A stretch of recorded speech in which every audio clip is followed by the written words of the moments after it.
രാജ്യത്തിന്റെ പരമാധികാരവും അഖണ്ഡതയും സംരക്ഷിക്കാൻ കർമ്മനിരതരായ 203 കേഡറ്റുകളുടെ പാസിംഗ് ഔട്ട് പരേഡിന് വേദിയായി പെരിങ്ങോം CRPF കേന്ദ്രം.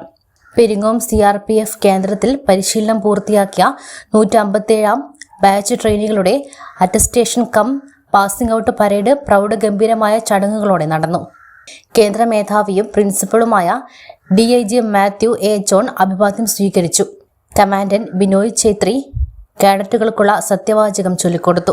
RCWA president professor Lucy Mathew, deputy കമാൻഡന്റുമാരായ C. Nishamol, AK Indira, MG Dominic, AS Minimol തുടങ്ങിയവർ ചടങ്ങിൽ പങ്കെടുത്തു. അസിസ്റ്റന്റ് കമാൻഡന്റ് PJ മണികണ്ഠൻ പരേഡിന് നേതൃത്വം നൽകി. നിരവധി ഓഫീസർമാരും ട്രെയിനികളും കുടുംബാംഗങ്ങളും ചടങ്ങിൽ പങ്കെടുത്തു. ട്രെയിനികളിൽ മികച്ച പ്രകടനം കാഴ്ചവെച്ചവരെ ഉപഹാരം നൽകി അനുമോദിച്ചു. തുടർന്ന് പരിശീലനം പൂർത്തിയാക്കിയ കേഡറ്റുകളുടെ വിവിധ കലാകായിക പരിപാടികളും അരങ്ങേറി. മുമ്പ് ചെങ്കൽപ്പാറയായിരുന്ന പ്രദേശം ഇന്ന് ഹരിതഭൂമിയായി മാറിയിരിക്കുകയാണ്.